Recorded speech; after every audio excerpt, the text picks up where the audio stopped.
يلا مع بعض النهارده هنعمل رز صيادية عشان عندي سمك. على فكرة الزيت ده جميل، الزيت ده جميل جميل جميل يا جماعة والله. اسمع زيتكم.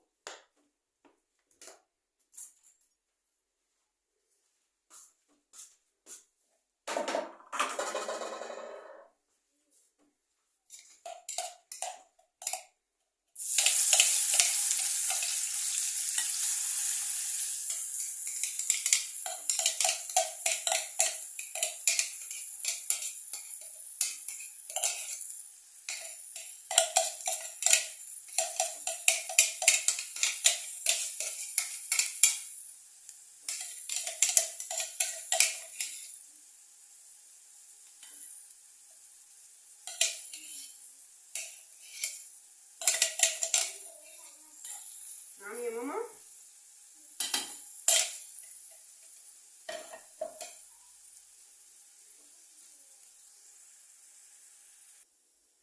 طبعا انتوا عارفين ان البصل لازم يتحمر جدا جدا جدا، يعني يكاد يكون قرب يبقى لونه اسود علشان يدي اللون والطعم بتاع البصل الصيادية.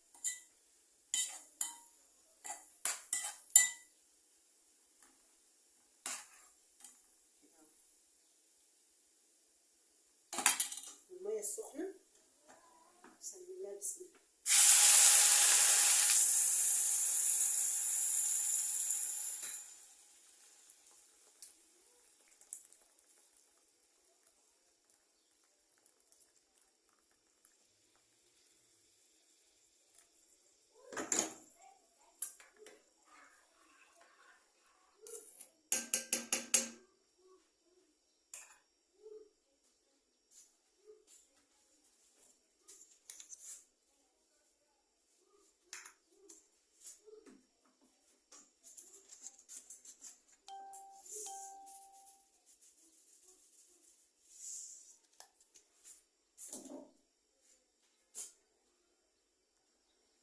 انا بالنسبه لي يا جماعه بعمل تركايه صغيره كده، ممكن انت تعمليها وممكن ما تعمليهاش. بجيب طماطميه زي ما انتم شايفين كده على الوش وبقطعها مكعبات مكعبات واسيبها تغلي مع البتاع شويه مع ميه الميه بالبصل دي، وبعدين احط الرز.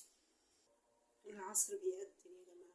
بصوا انا من ساعه ما جيت وانا عماله اهو اشتغل والله.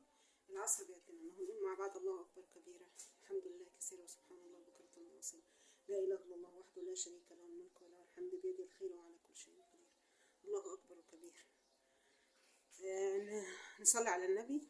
بصوا يلا نقلي. بصوا الطاسه الجديده، فاكرين الطاسات اللي وريتها معاكم؟ يلا نقلي السمك مع بعض.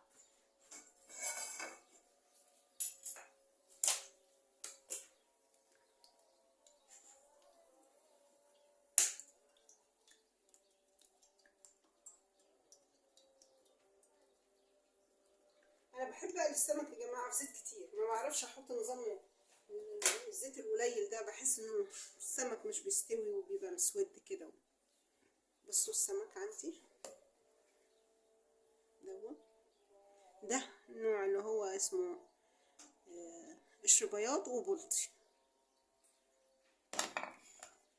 بصوا ما انتوا كده عارفين، بس انا بشارككم. ده اللي هو القشر البياض، والبلطي ده.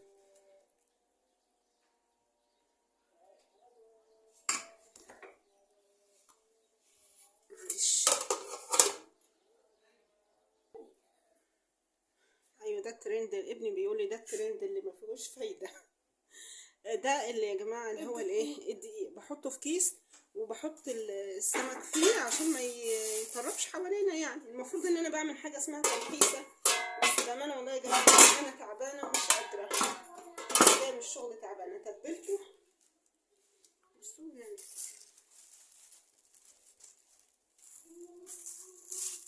لما ننفضه يبقى جوه كده.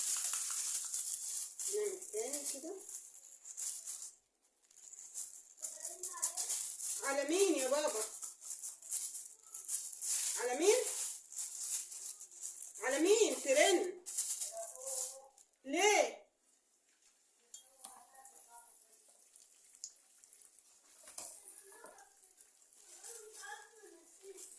طيب يا بابا رن عني.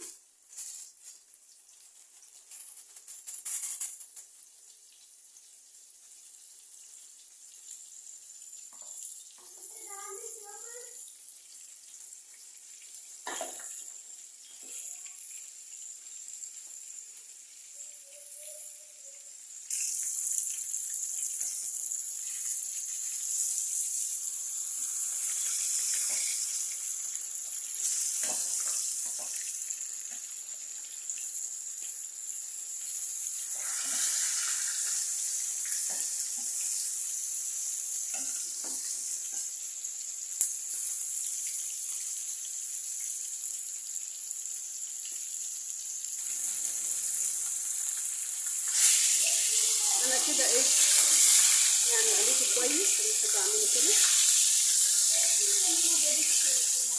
ماشي حاضر.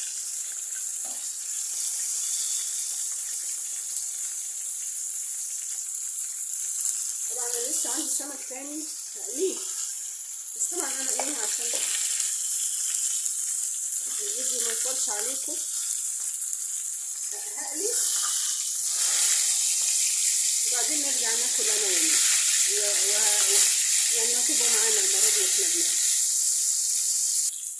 حطيت بقى اللي هي الباقي وبس. يا رب الفيديو ده يجيب مشاهدات. يلا نستودعكم الله الذي لا تضيع عنده الودائع. ما تنسوش وعد ربنا ضحكت فبشرناها. السلام عليكم.